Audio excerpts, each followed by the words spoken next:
Welcome to ConverSapien, the podcast all about having conversations with interesting Homo sapiens.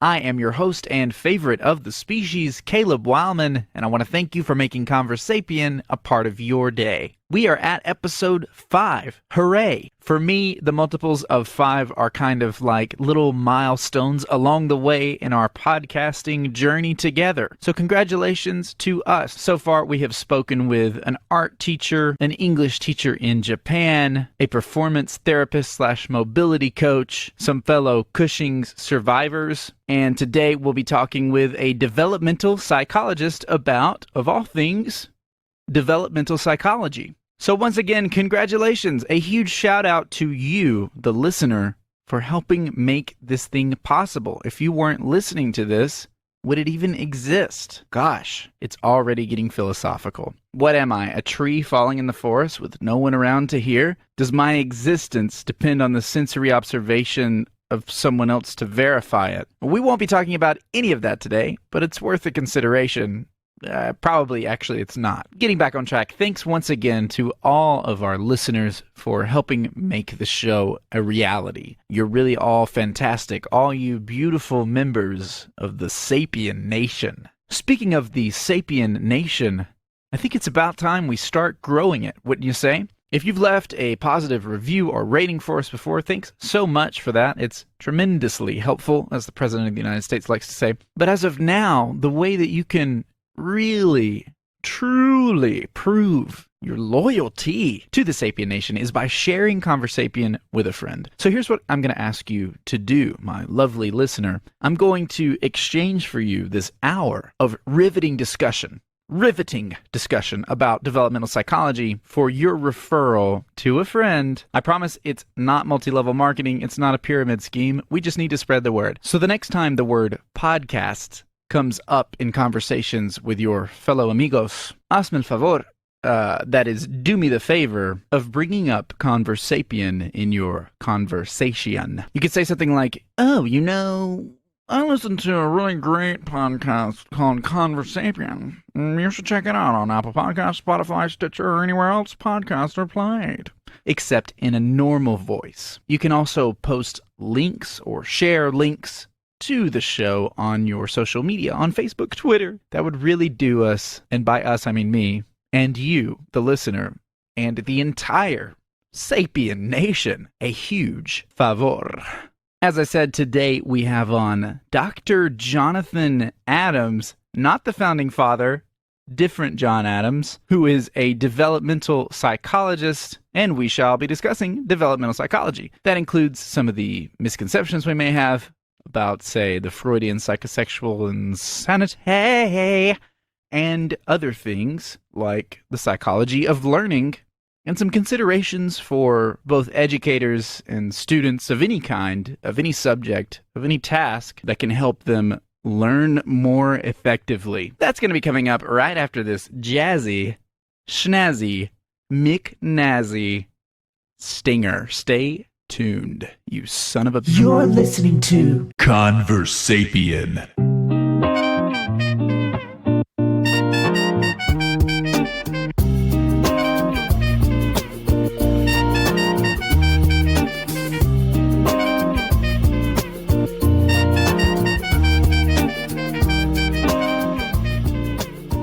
All right, Jonathan Adams, how have you been, man? I have been wonderful. Thank you for asking. Jonathan went to Samford with me. We didn't really have any classes together, but we lived on the same hall at Smith, I think, didn't we? I think so, yeah. I want to say, yeah. I think you were buddies with my roommate, Elliot, maybe, or you knew him, right? Yeah. How's he doing? Honestly, I don't know. As far as roommates go, we didn't really hang out. We didn't really know each other. I mean, we were friendly, but we just didn't really ever know each other. I mean, he got a house that year, like halfway through the first semester, so I only would see him when he came in to study between classes, basically. But yeah, Elliot, how are you doing? If you somehow hear this, we're thinking about you right now. Oh, by the way, Elliot, I live in Seattle now. Yeah, you moved last year, right? After finishing your PhD? In psychology from the University of Alabama, Birmingham, yeah. Yes, I want to ask you a bit about the PhD life in a little bit. I want to save it because at first I'd like to get into your field. So your specialization is in developmental psychology, is that correct? That is correct. So just to start us right off, this podcast originally was going to be geared towards education and teachers, and then I realized that, man, I have so many friends with such varied interests that why limit it? But this episode in particular, being developmental psychology focused, may be of interest, well, to parents and to everyone, but particular interest to educators. So I wanted to ask you a couple questions that kind of lead us to that. But before we get into the whole learning thing, what is developmental psychology for people who are just kind of heard it but don't really know what the focus is? Okay, that is a great way to start off. So I'm going to start off by defining psychology, which is the scientific study of behaviors and mental processes. So when we say behaviors, we mean things that you can observe, mental processes, your thoughts, your feelings. And when we say scientific study, we mean that we are examining these things empirically. So there's a hypothesis, there's a data collection process, there's a data analysis process, and then there's an interpretation process. So that's psychology. Developmental psychology looks at how those things evolve over the course of the lifespan. And so a lot of people think that developmental psychology focuses just on kids, just on teenagers, but developmental psychology actually focuses on the entire lifespan. So you get on into adulthood all the way to death, I suppose. Yes. Yeah. Though my specialty is adolescence. That makes sense because, when, like, if you are a teacher, you have all these pedagogy classes. Our only exposure to developmental psychology is always obviously in childhood and adolescence. And so I guess because it's probably more teachers than there are developmental psychologists just that you'll run into day to day. So that's probably what the public is most closely exposed to in the entire discipline, is that focus of the, development of children. There's a major issue. I'm going to say there's a major issue because I just Googled some things to prepare myself for our conversation. But there's an issue within developmental psychology, as far as I have seen it, about early life focus versus later life focus in how the person develops. Or am I speaking insanely right now? Not insanely. If you can kind of clarify what you're meaning here. So the early life being those that focus more on like the Freudian stages, saying that what happens to you when you're from 0 to 5 has this massive impact, where on the flip side of it, maybe people focus more on what's happening to you right now is more important than what happened to you as a 3 and 4 year old. Okay. Yes. Okay. Now I'm clarifying. At first, I thought you're like comparing, development among 3-year-olds to development among 80-year-olds. And I was like, that doesn't quite make sense. Right. No, I see exactly what you're saying there. So first of all, to all those who are listening, the Freudian psychosexual stages are dismissed. Okay. By practically all psychologists today. There's no empirical evidence for a lot of Freud's constructs. He was a brilliant, innovative thinker, but he simply did not have the tools at his disposal that we have today. He didn't have the modern outlook that we have today, that foundation. Right. But I just wanted to clarify that before answering your question. Yeah, sure. I will say, in regards to the issue of early life development, the importance of that has been vastly overstated. I think it was Hillary Clinton and Bill Clinton who pushed this enormous emphasis on the first 3 years of life. Yeah. So they were saying that the first 3 years of your life is going to change the trajectory of your life. If you are not exposed to all of this environmental stimulation, then you're going to suffer cognitive deficits that are going to impair you for the rest of your life. So all of this was based on some really sensationalized findings and really shoddy interpretations of brain science. Oh, by the way, I'm famous for just not mincing words. You've been warned. So No, I love it. Feel free to not mince. yeah, so I'll start off with the misinterpretation bit. So a lot of these, there are two big studies that frame this argument. Okay. The first was a study of rats, and what they did was they put some rats in this cage that was absolutely devoid of all stimuli. It was just a dark room. There's nothing for the rats to do. And then they put another group of rats in this cage with all these toys. So, there were like seesaws and rat swings and hamster wheels, except for rats and not hamsters. And they had all the fun in their little rat theme park. Yeah. But the other poor rats, they just had to like sit in silence and dark. Sit in their prison. Exactly. Like humans in 2020.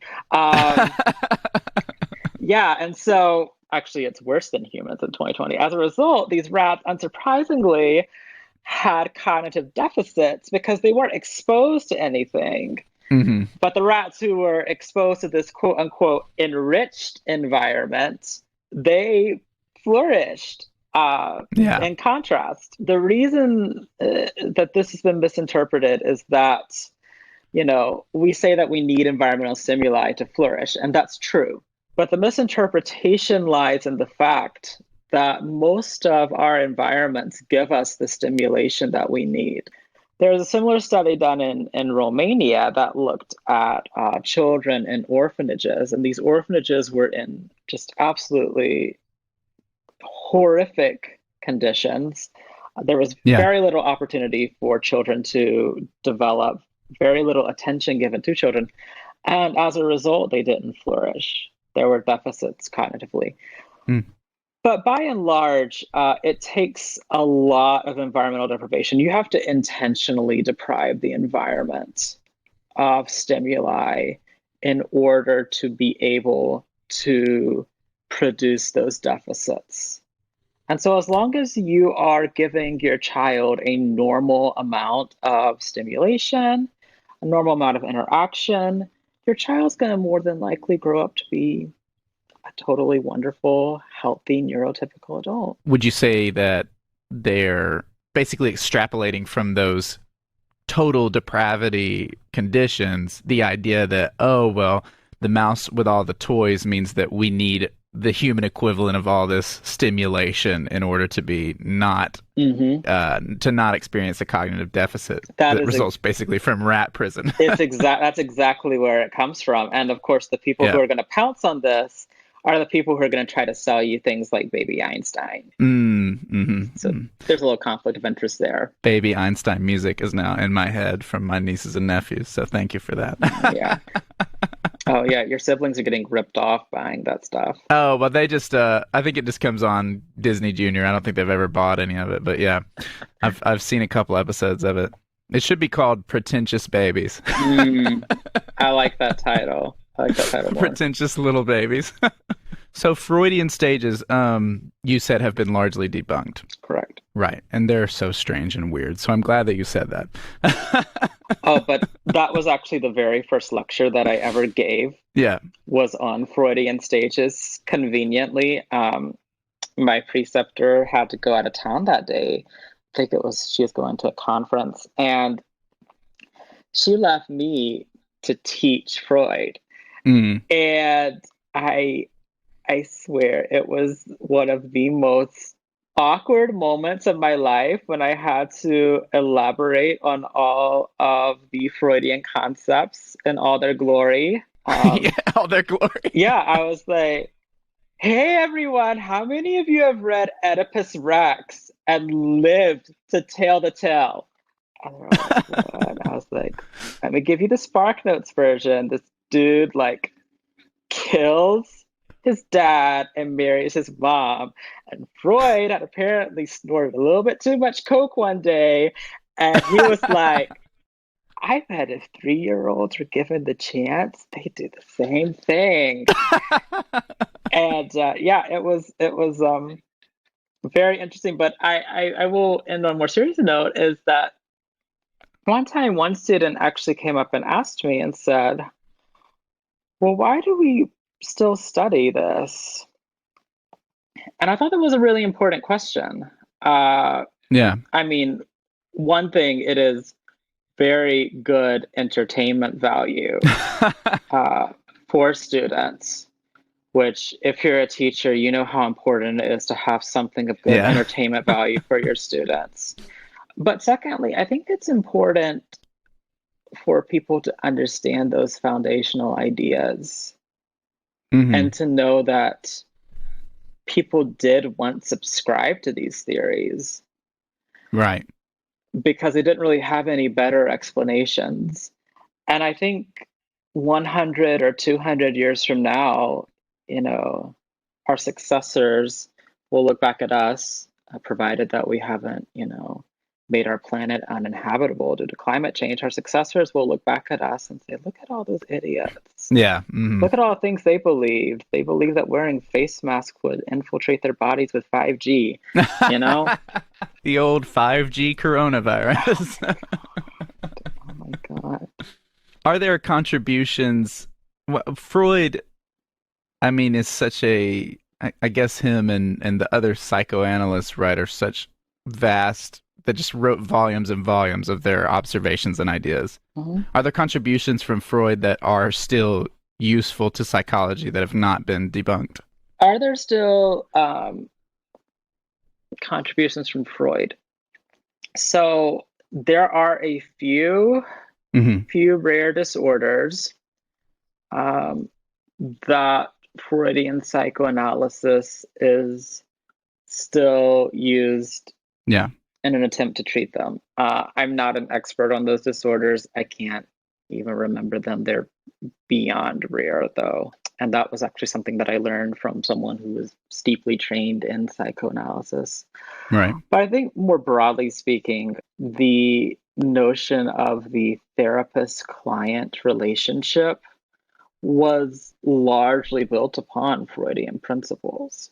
So Right. the notion that you would come in and you would disclose intimate details about your life, a lot of that, I think, stemmed from Freud. Well, the classic archetype of the therapist sitting down with the white beard and the round glasses asking, how does that make you feel, is perhaps just a direct nod to Freud, right? That everyone kind of Right. has in their mind. Right.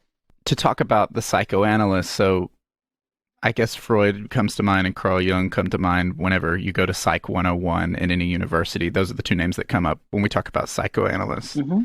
What's the difference between a psychoanalyst and a modern psychologist, or rather, maybe even someone who's a therapist?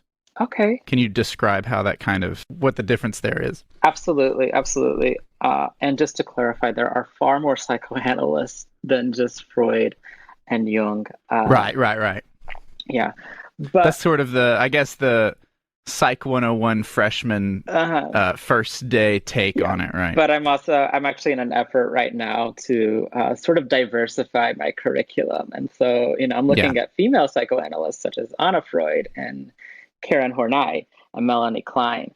And so if you're listening out there and you want to get a feel for psychoanalysis, I just want to recommend that you look at someone besides dead white dudes. Right. But to answer your question on the difference between psychoanalysis and modern psychotherapy, the main difference is that modern therapies are evidence-based. Mm-hmm. And so any therapy that you're given, be it cognitive behavioral therapy, that's the big one right there. Those therapies that you're given, any sort of psychotropic drugs, these are all evidence-based treatments for mental illness.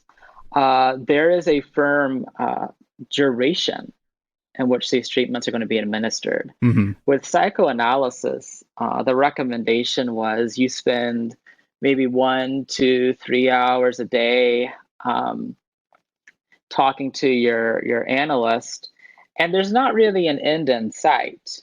Mm-hmm. Well, if you are a health insurance company in the United States of America, you want to spend as little as possible on giving care to your patients. And so if you're a health Right. insurance company, you're like, nah, fam, we're not doing the whole psychoanalysis thing. We're going to treat this disorder and treat it as fast as we can. Would it be fair to say that psychoanalysis is focused more on long-term ideas of understanding your individual psyche or something, whereas therapy is focused more on how we can treat the problem right now and get it resolved? So psychoanalysis right now is sort of its own deviation from the norm. Right. But back when it was used, I mean, it was used Okay. for treatment. It wasn't just used as a mechanism for self-understanding. It was used as a way of actually attempting to treat psychological disorders that really seemed to have mysterious origins or couldn't be treated otherwise. Another big name that comes up for anyone who's had an education class, you've heard this name quite a bit, and you indicated when we talked last night that you had some things to say about him, so I'm really excited to hear it. Is Piaget. I'll be honest with you, the things that I remembered specifically about Piaget are fairly little, but I remember hearing his name so much in education. We're talking about early childhood development. Thoughts? Thoughts on Piaget?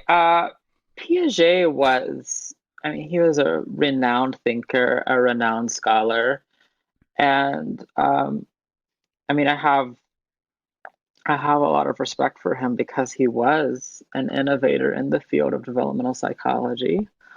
Mm-hmm.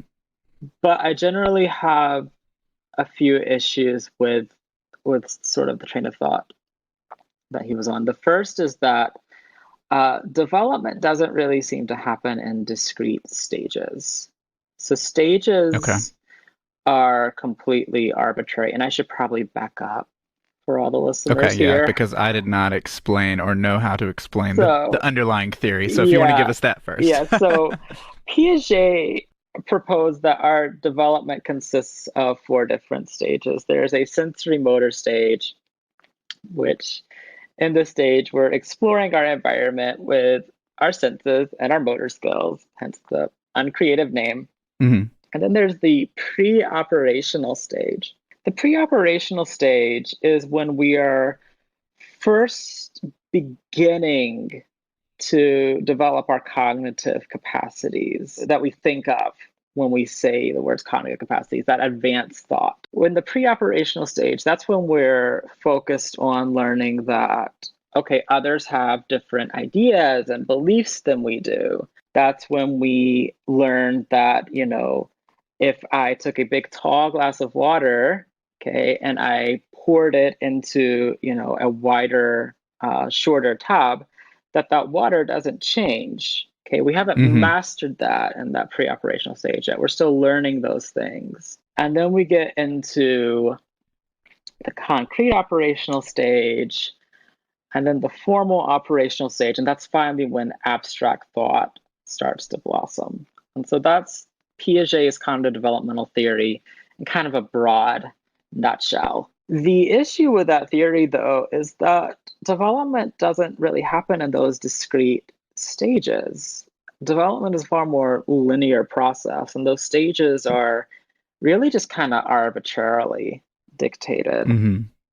And secondly, there's a lot of evidence that suggests that children actually demonstrate an understanding of certain principles that demark each stage before Piaget said they would. So one example of that would be object permanence. Object permanence is this notion that if something is out of sight, it is out of existence. Right.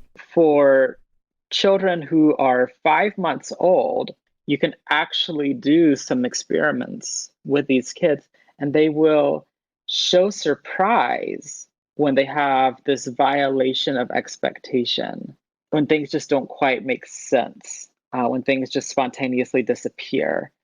And so that suggests that they still have this notion of object permanence. Mm-hmm. It's a little bit of a complex experiment to describe. Usually I show videos of it because it's Right. much easier to understand. But if you're Right. interested, it's the violation of expectation paradigm. And what it shows is that children really as young as 5 months old can grasp the inklings of object permanence. And that's a lot earlier than Piaget said. And so that's one thing, is that Piaget didn't get the timing quite right. But probably my biggest quip with Piaget is the cultural insensitivity. So Piaget did most of his work on white European kids. And he tried to derive his findings from those white European kids to describe the developmental trajectory of all kids. Of all children. Yeah. And obviously you can't do that. And a lot of the tenets that formal operational thought praises, that sort of ultimate stage of development, a lot of that reflects our Western ideals. Okay, so according to Piaget, you've reached your apex when you're able to think abstractly about your identity, about politics, about religion. Right. But for many individuals, they don't reach that point because their environments don't demand it. Right. I mean, if you are in an environment that, that dictates that your survival is contingent on subsistence farming or, clean water, that's where your cognitive resources are going to go towards, not towards developing political or religious ideologies. Right. And what comes to mind right now when you say that, Piaget being a Westerner, commenting on Western kids, culturally in the West, there's this philosophical push towards the sort of individual, right? And so I think some of those form those abstract ideas about what do you think about this and that and the other.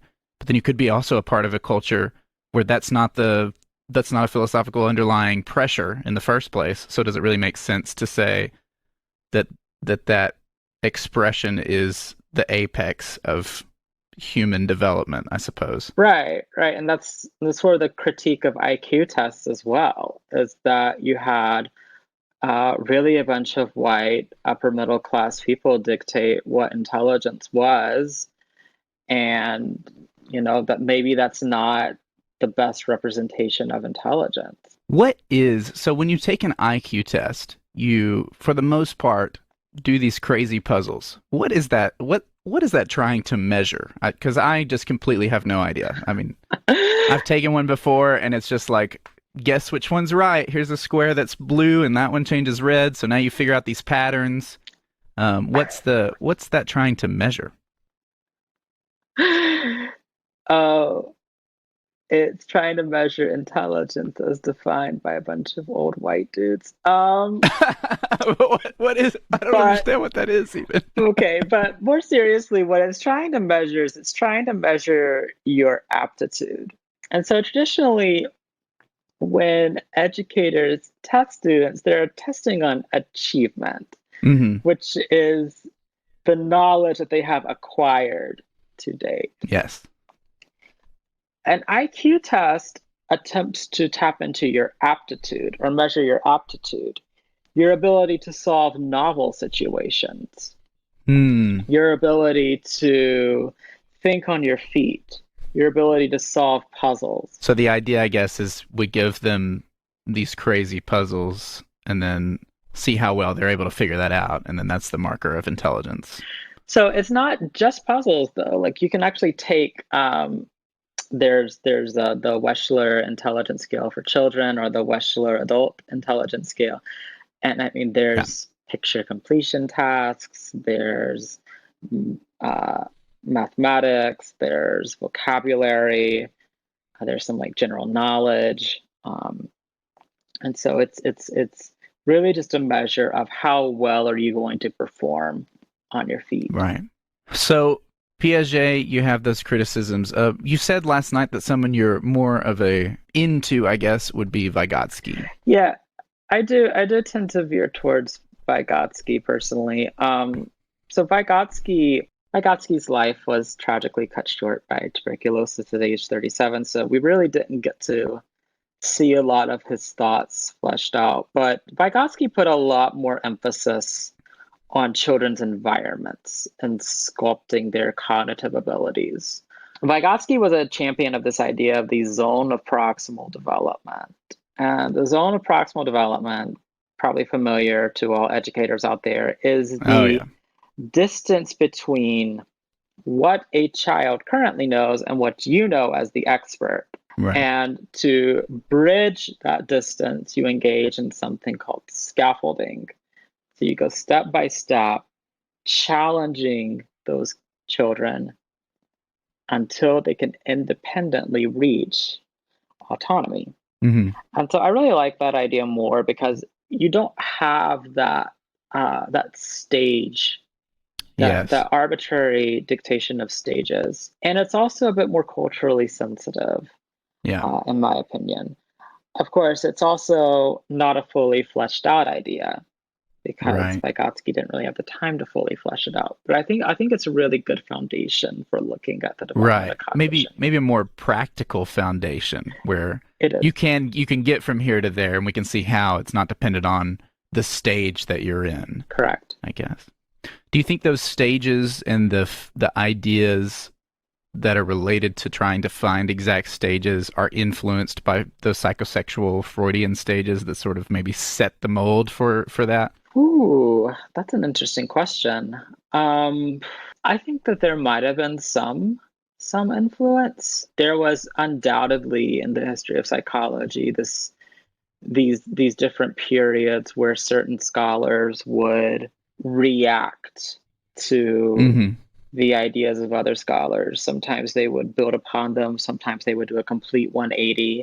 I'd say maybe it's possible.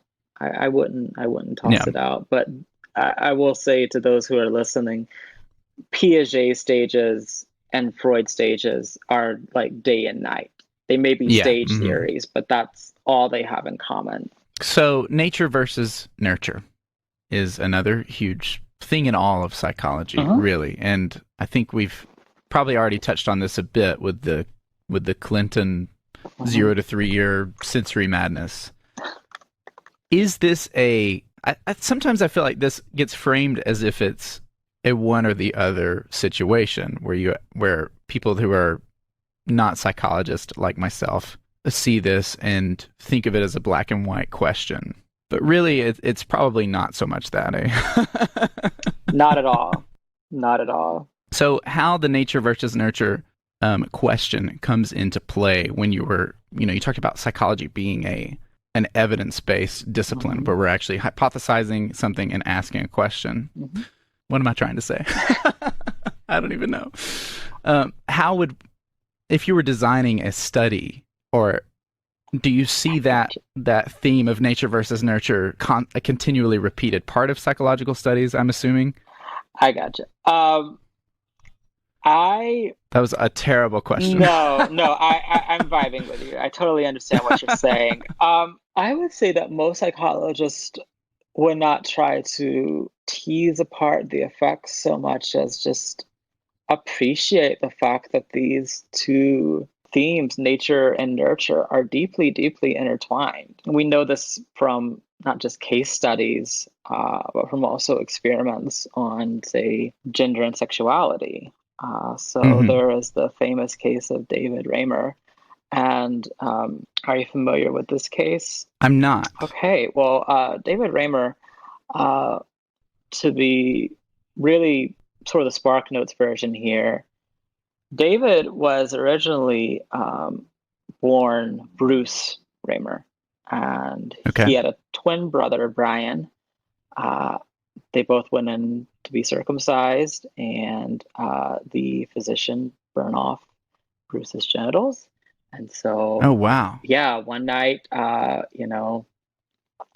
their parents were watching TV, and this psychologist, I kid you not, named Dr. John Money comes on TV, and he's doing this infomercial on children with gender identity issues.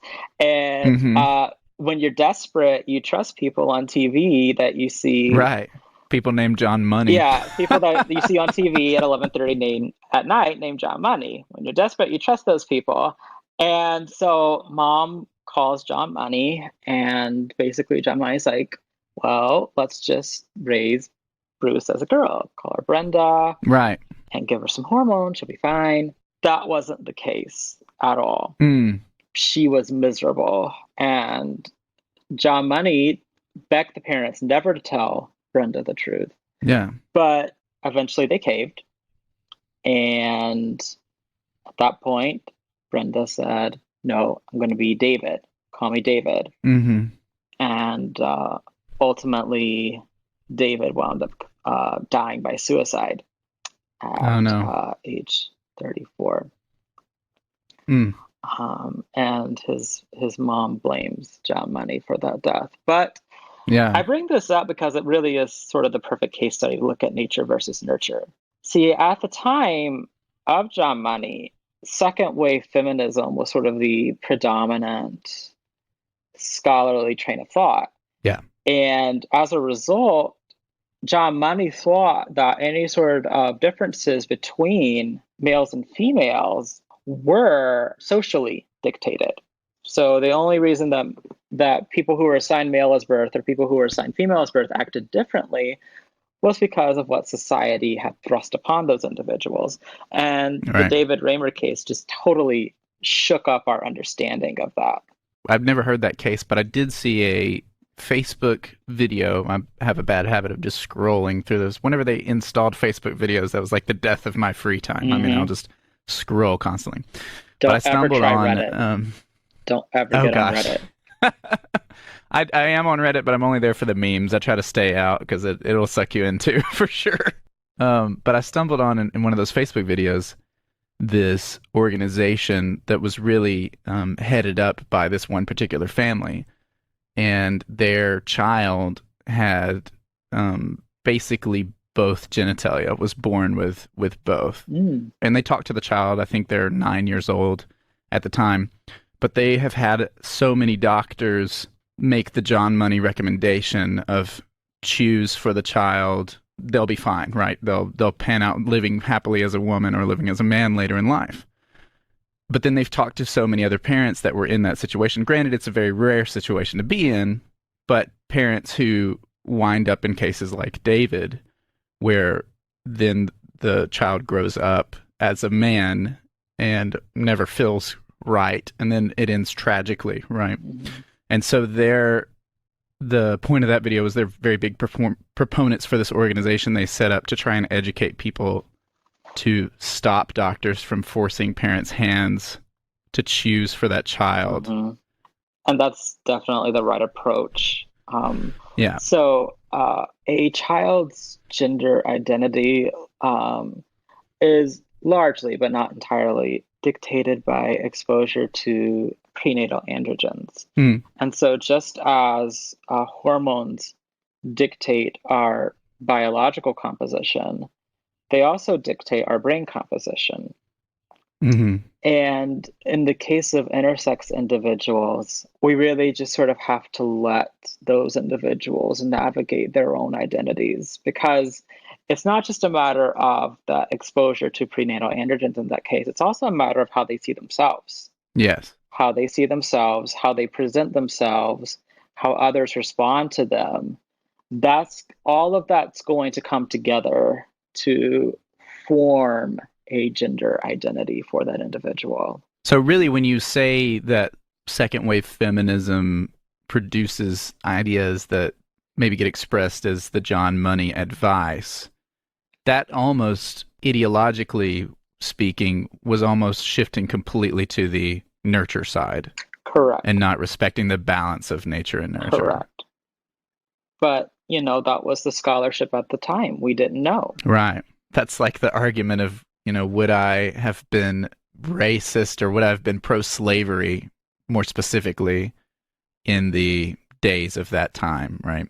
You can sit and argue all that you want, but then there's like this whole, and maybe I'm making too much of a nurture-based argument right here myself, but there's an entire ideological substructure of the culture that you're born into, of the place that you're born into, and it's very hard to say that you would definitively believe one way or another on a lot of issues. Oh, absolutely. Absolutely. And this sort of dovetails into social psychology, which my work sits at the intersection of developmental and social psychology. Okay. If you're familiar with the Milgram experiment, basically this experiment, what they did was they brought in these individuals, guys off the street, all guys, and Milgram took them into his lab. And Milgram locked someone behind a door, and the participants had to teach the person who was locked behind the door a list of words. Yeah. And they'd have to repeat those words. But every time they made a mistake, they would get shocked. And with each mistake they made, the shocks would grow more intense. Right. And the participants could actually see the intensity of the shocks on the dial every time they turned it up. And eventually, there was like a warning, lethal shocks, do not, enter the stage. Yeah. But Milgram, wearing this white lab coat, was standing over them and said, you must continue, you must continue. And a lot of these participants, they wound up, continuing. And obviously they wound up really, really shaken up by this. Yeah. But 2/3 of individuals obeyed the experimenter and administered these lethal shocks. And a lot of social psychologists, notwithstanding, those who have, really teased apart the experiment, because there were replication after replication of this experiment. If there's one landmark study that one psychologist is known for, know that psychologist is going to basically spend the rest of his life or her life replicating that study. Yes. Basically, what a lot of us have done when it comes to Milgram is we've said that, look, a lot of what people believe is based on what society tells them. Yeah. A lot of people just listen to authority. A lot of people sort of blindingly trust authority. And a lot of people's beliefs are dictated by the milieu that they're in. Yeah. Immediately, what always comes to mind is the Holocaust, right? And Nazis and Nazi Germany. Right. And that was why the experiment was conducted. But I think I think it's also a really interesting platform to especially now when you look at really the sort of reckoning that we're having as a country right now on race relations. You can kind of come at it with this lens of, oh, by the way, I should say that a good number of the psychologists that you would read were racist. And I think for a lot of people, there's this debate of, did they know any better? Yeah. Was this racism just a product of their time? Or were they actually complicit in, maliciously suppressing the rights of Black Americans? And I think, to me, what this question is asking, this sort of debate that we're having right now, what I think it's asking is, we are demanding really is that we need to look at society and see all the harm that we're doing and not just use social milieus as an excuse. Because, yeah, perhaps history said, perhaps during that time frame it was normative, but that doesn't excuse it. Sure. And people should recognize that harm is being done regardless. Yeah, I think you make a good point there. Like you can't, for me personally, I would like to think that I would not participate in Nazi Germany if I was a German during that time period. By the same token, is it possible that I would participate in it because of the social milieu that you're talking about? I'd say, yeah, it's possible. It's within the realm of possible for anyone. But by the same token, this is a three-sided coin. It's a triangle. I can't use that as a reason to excuse the behavior of the people that did participate in it. That's exactly right. And so a lot more it's not necessarily totally black and white. Yeah. I mean, we have to talk about, when we're talking about the influences of society that lead to these tragic things and to these horrible behaviors, I think it's very useful to try and see how you yourself could be involved in those things, right? It's useful to say, how could I have owned slaves? how could I have participated in the hatred that surrounds the Jim Crow, like the overt racism of the South in the 1960s? How could I have participated in Nazi Germany? How could I have been pushed to that point? All very useful in my mind, just personally, philosophically speaking. Right. But also, I can't say that that's an excuse for personal, that doesn't take away my own personal agency. Right. At the same time. Right. All right, let's get into some learning stuff, because sure. As a teacher, and you said earlier that your specialty in developmental psychology is with adolescents, correct? Correct. So that's where my specialty as a teacher is, I guess, as a high school teacher. Right. So I have some things to ask about learning. Okay. So I was looking over. There's a psychologist and professor of psychology at Stanford, where we both went to school, named Dr. Chu. He gives a convo, a presentation to all freshmen at the beginning of every semester, where he talks about why university students sometimes fail coming from the high school perspective, and how their own learning systems that they've developed are maybe not so great.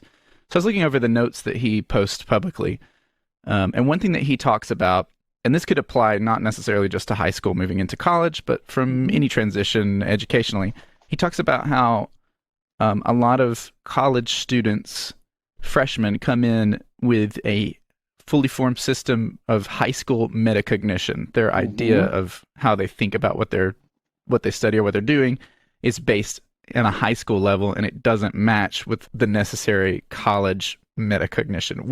When he says the word metacognition, what does he mean by that? So metacognition refers to your ability to assess your own knowledge. The best way that I can demonstrate this, what I always do to demonstrate to my kids, is I show a very, very bad American Idol audition. And it's one of those auditions that the singer actually thinks that they're really, really good. But they're not good. And then after they're done laughing at the singer, I'm like, so that is all of you entering college. Okay, that's a little bit blunt. Maybe not that harsh. And then I dovetail into metacognition and this notion that the best students have an understanding of what they know and what they don't know. Gaining the understanding is something that does not happen overnight. I think the best way to assess your own metacognition is to put your notes away when you're studying and write down as much as you can remember. Yeah. You want to simulate the environment in which you'll be testing, or at least the demands of that test. And if you're just passively reading and rereading things and just hoping things stick, it's not going to work.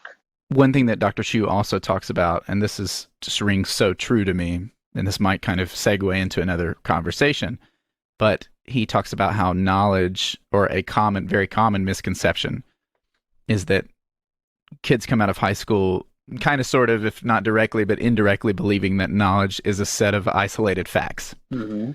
And really there's more theoretical connection and maybe a web. I don't know if that's an apt description of what knowledge is, but a web comes to mind for me when I think of understanding of a subject, right? Totally. Do you think there's this is something that really drives me a little crazy as a high school teacher. Do you think there's some fault on the way that we are teaching at the high school level, that we're producing kids that think that their academic success and their knowledge is this sort of multiple choice, isolated fact collection? Yes, but it's not just you. That's kind of a leading question. Yes, but it's not just you. It's college professors and instructors too. It's the education system at large that doesn't, in my opinion, sufficiently connect the dots among subjects. And I think one big reason for this is an overly white pedagogy. So I was actually working on revising my introductory psychology lecture lesson plans, and I was just looking into all of these ideas that really came from Middle Eastern philosophers. So a lot of, ideas championed by psychologist William James, like this notion that, our consciousness can be partitioned into different parts, or, this notion that how we use language dictates how we see the world. These ideas existed centuries before Westerners ever came up with them. And so I think if we start to engage in more cohesive explanations of history, cohesive demonstrations of how different cultures informed who we are today, I think we can start building a lot more connections. And I think too that, history becomes a lot more fascinating, and so does really any other discipline, in my opinion. How do we get at I'll speak from a high school level because that's where I'm at. How do we get at the high school level? How do we get to that webbed knowledge? Like, is there a change that we can make in the classroom, specifically like a practical change where we can start imparting this idea to the students that knowledge is not a multiple choice test? And to me, so much of that aspect of it, I really blame standardized testing, and that frame of trying to look at student success based on standardized testing sets up an entire trickle effect that creates that appreciation for their ability. And personally, when I was in high school, I was very good at those multiple choice tests, but I couldn't tell you what they were. Like, I couldn't tell you the content the next day. Yeah. Right? Yeah. So how do you do that? Well, it all depends on your learning objectives. If you want students to come out with a certain idea or a certain competency, you have to specify it in learning objectives. And this is still something that I am, really as a fledgling professor, still learning how to do, is to dictate those learning outcomes and to devise ways to get students from where they are to those final outcomes, that scaffolding that I mentioned earlier. Yes. But if interdisciplinary connectedness is not a part of your curriculum, then students are not going to develop that competency. So you have to intentionally make it a part of your curriculum. And I think interdisciplinary studies needs to be more heavily emphasized in high schools, in college, everywhere you go. Do you think on the assessment side of it, there's a way we can improve? Surely there's got to be a way we can get away from true and false. My God. Yes, please. We've got to start doing more writing-based assignments. Yeah. For our students, we just have to. There's something about writing that a multiple choice test just cannot capture. It can't do it. Yeah. And the reason that writing is often not assigned is that writing is a lot tougher to grade. Yes. It takes a lot more time. Yeah. You got 130 students because your classes are overpacked, and you're just not gonna. Yeah. Oh yeah. Been there, done that. And you just look at it, and at the end of the day, a long day, you're just exhausted, and you don't want to look at those papers. So right. So yeah, but we need to have more writing-based assignments, and if that means that we've got to hire more teachers, then so be it. Yeah, I think that the written competence as a whole would go up if kids were exposed to more writing too. I mean, you get in some. I remember at Samford my freshman year. Like, I just happened to really love writing growing up. So I was always writing, and I was fairly good at it because I actually liked writing essays. But then I got to, our CA. Yeah. Or what would be English 101 for anyone else in the world. And there's a lot of students who are on a very different level on the written competence. And I have to wonder if a lot of that poor writing that you see in those introductory English classes is because we're not really preparing the kids to do that writing, because we're doing this standardized test garbage where we have to suggest to them the right answer with multiple choices instead of letting them figure it out for themselves. Oh, we're not. And express it. We're not. No. But this goes way higher than just teachers. This goes to the administrative structure. Yeah. This goes to the way that our entire education system is structured. If you have an outcome for educators, they're going to go after that outcome. Yeah. That is true for middle school, high school, elementary school, college, you name it. And not to sound conspiratorial, but funding like related to huge testing companies like Pearson and how they get into the boards of education is there's a huge money problem seated around this as well, in my mind. Oh yeah. Oh yeah. And it's almost like conspiracy theory level, but it's actually just really the reality of it. Yeah, no, there's actually like some things that you'll hear about, they sound like conspiracy theories. But then you like look into it and like, oh no, that's real. Right. 13, the Netflix documentary, is a great example of that. You'll wish it was a conspiracy theory, but it's not. Haven't seen it. I'll have to check it out. Definitely Recommended viewing for your listeners. Okay. Sorry, I was chasing rabbit trails again. No, you're fine. Yes, objectives. That's all this podcast is a big rabbit tail chase anyway. So. Oh gosh, that's dangerous for me. Yeah, so objectives for educators.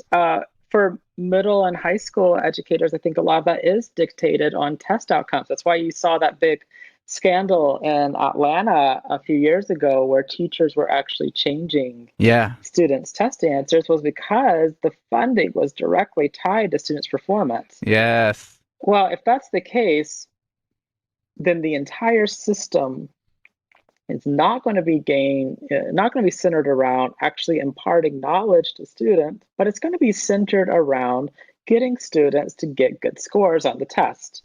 Right. And as long as they get good scores on the test, that's fine.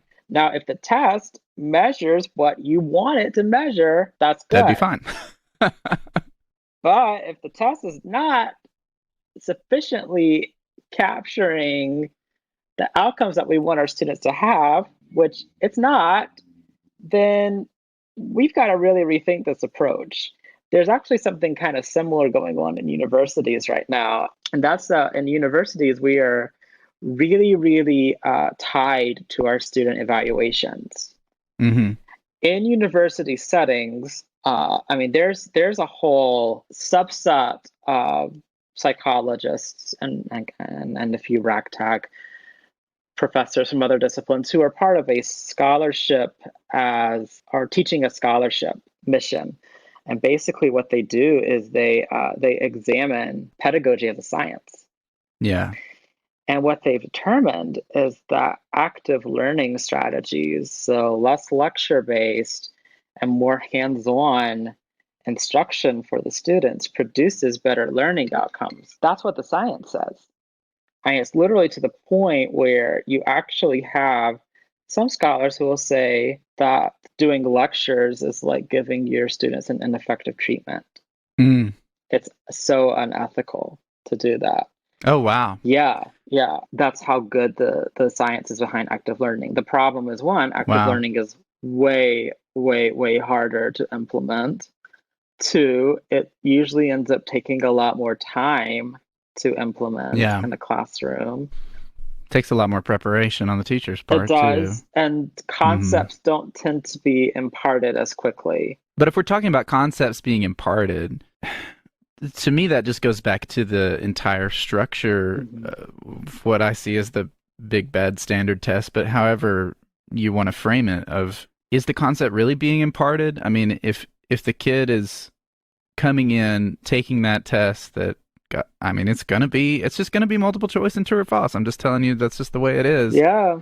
Is that really indicative that the concept's being imparted? Is it not okay for the students to maybe be a little foggier on that next day multiple choice test if in exchange for that they gain the ability to actually think? Yeah. No, and I'm totally agreeing with you there. And you actually see like some modified multiple choice tests now, which they're attempting to sort of dive into why students chose certain answers, and it's a really interesting approach. Yeah. Like a modified true false. So like, why is it true or why is it false? And that way, you can give students partial credit for thinking and being on the right track. Right. but not, maybe they don't fully grasp the higher level concept. And that's You so still have some modified type of measurement for the concept. true choice. Yeah, and it sort of keeps those, convenience benefits of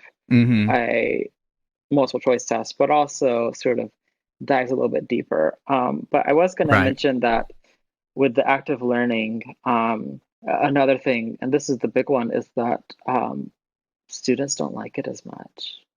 Students, no, they don't like it as much. They actually would rather be They'd rather lectured. have a lecture. They'd rather be lectured at, because they see this active learning as just sort of a waste of time.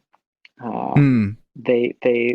They're, especially when you get to college, you'd be amazed at just how many students see teaching as a product and a service. Yeah.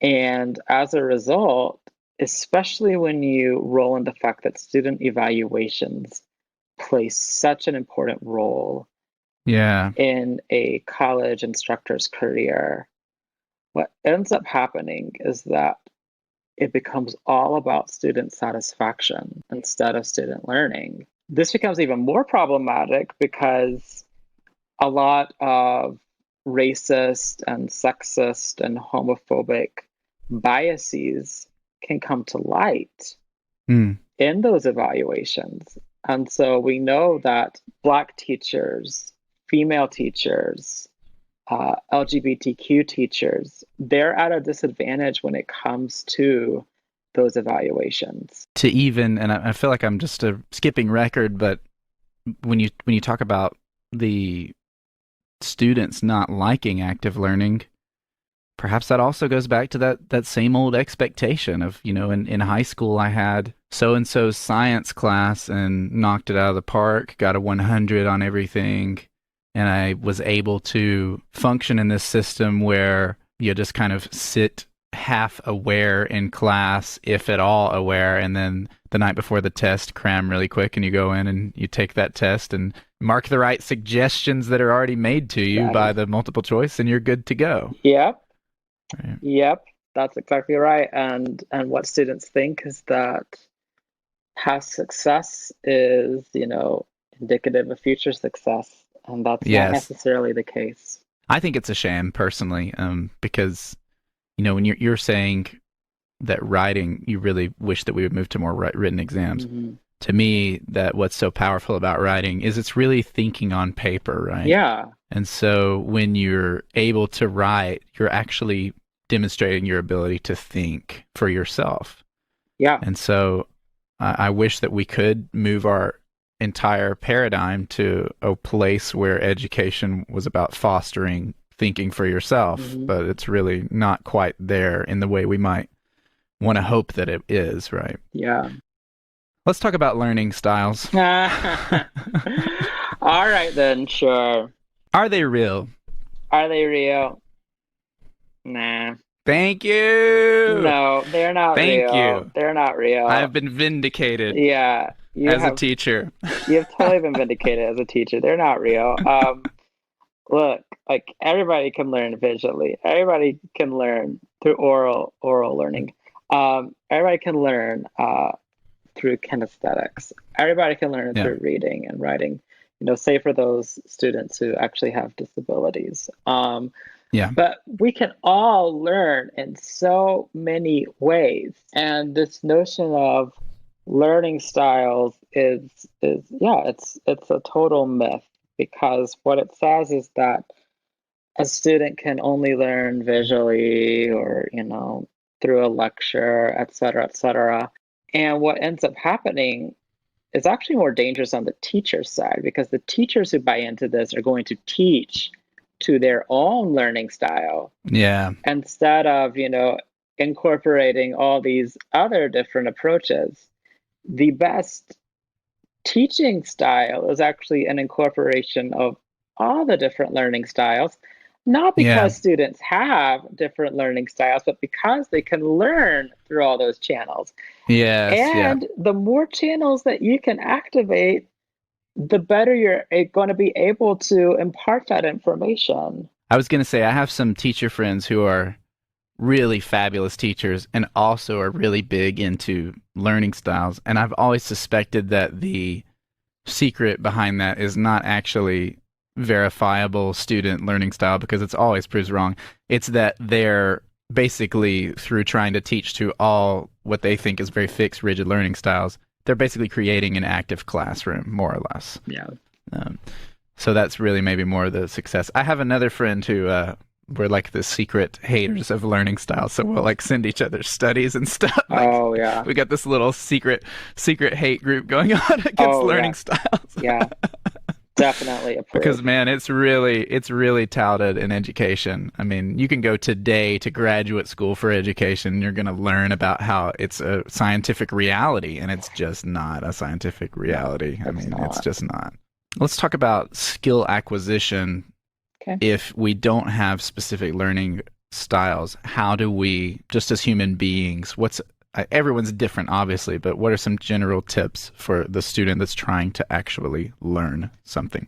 The student who's actually trying to learn something. So if I had to give study skills, like I said earlier, you have to prepare yourself for what the environment is going to demand of you. That goes for anything. And so for a test, simulate the conditions that you'll face on a test. For me, it helped to actually write my own version of the test and what I thought it would be like, and then take my own version of the test. Yeah. That was one thing that I would sometimes do. That's a good idea. Yeah. Put your notes away. Cover up definitions and see how much you can remember. Drill that information. And if you don't remember something, actually go back to the beginning and do it again. A lot of students think that once that they have mastered something, then they don't really pay any more attention to it. So if they're using flashcards and they've got one definition down, they just put it down and they never come back to it. That's not a good way to go about doing things if you're even going to use flashcards. And that's hotly debated. Well, I think Dr. Chu has even mentioned before that those rereading the notes, doing flashcards are really just practicing that specific skill of looking at flashcards. So unless the test is someone showing you the flashcards, so it may not be a very useful skill. So this is what's funny. Dr. Chu is actually a cognitive psychologist, and cognitive psychologists put a lot more emphasis on networks. So it makes total sense from his scholarship that he would not be a fan of flashcards. But you also have behaviorist psychologists, and in the line of B.F. Skinner and John Watson, who are all about those flashcards. Right. Because your response is basically a conditioned behavior to the question stimulus, right? Yeah. So if you look at Rosetta Stone, that's how they would teach language, and it's kind of miserable in my opinion, but. That's just my opinion. Yeah, I can agree with that. It's my opinion on Rosetta Stone, and apologies to the owl from Duolingo. But I love all the memes of the owl is a mob boss here to break your knees because you haven't logged in today because of all the notifications that app sends. Oh my gosh! And also, we missed you. Oh yeah, and it's. Perhaps it's actually a good idea for me to use Duolingo because I actually have a legit phobia of owls. It's a running joke with my students. So. Oh man, give you a little negative reinforcement there. Well, actually, it's a positive punishment. Oh, a positive punishment. You add an undesirable you're the expert stimulus. Here. Or if you take the owl away, it's a negative reinforcement. Yeah. There you go. Okay. Common misconception, no worries. I am. My knowledge of psychology is mostly just Wikipedia. Oh yeah. And I read a little bit of Jung for the mythology. Really, that's the only reason that I'm interested in that. Final question for you, Dr. Adams. Which, by the way, congratulations on your PhD. I did see you on Facebook last June when you got it, and that was really cool. Yeah. I've seen some of your posts since then about how a PhD is, more than just a title, and really has had a really positive impact on your own scholarship, I'm assuming, and your life in general, or otherwise you probably wouldn't do it. I say that, but so Dr. Adams specialized in developmental psychology and social psychology, and specifically in adolescence in the developmental side. Here's a question for you. What are 2 or 3 things that a teacher of adolescence could start doing or maybe changing right now to improve the effectiveness of their classroom? Ooh. Assuming they're in that traditional classroom that we've just bashed a lot. Mm-hmm. Assuming they are in that traditional classroom. Well, really one thing that I would say is that we have to work on establishing a better school climate. Mm-hmm. So forging stronger relationships with our students, getting to know our students on a personal level, is going to increase their connectedness to the school. It's going to make them feel safer in school. And it's going to encourage them to act out less. They're more likely to just enjoy school more and succeed long term when you have that warmer school climate. Another thing is that, at least on the teacher level, is that we need a more diverse curriculum. When students are in a school that doesn't teach about people who look like them, they're going to disengage. They're going to unplug. Students need to feel represented in the curriculum. And finally, I would say I recently read this article that just shook my mind as a teacher. The title and premise of it was, "How did this class prepare you for the end of the world?" What the whole thesis of the article was is that a lot of times as educators, we are teaching our students to succeed in a pre-existing world. We're teaching students to succeed in the world that exists as it is. That world is not going to exist as it is 20 years from now. Yes. We need to teach students to be prepared to address the challenges that lie ahead. Maybe we need to start teaching students more explicitly about climate change and environmental justice. We definitely need to start teaching students about anti-racism. We definitely need to start teaching students about women's rights and LGBTQ rights. We need to prepare our students to make this world a better, more just place. I would add as a personal caveat to that, what we were talking about earlier about let's shift towards teaching kids how to think, that in general would also be a step in that direction as well. And then no matter what the world looks like, they're able to function more, I almost said more good. Shame on me. Function better in whatever the circumstances of their life brings to them. Yeah. And there's something called problem-based learning, and that's just a wonderful way to really incorporate that. One last thing, and I'll let you go. I saw this great video of a history teacher, and this touches a little bit on the partial true-false test that you were talking about earlier.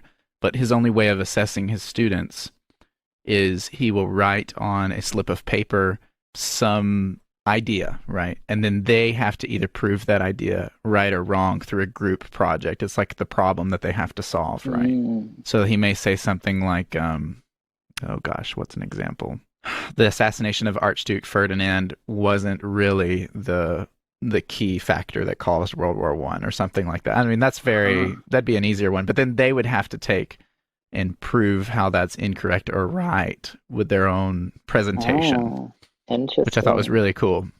Interesting.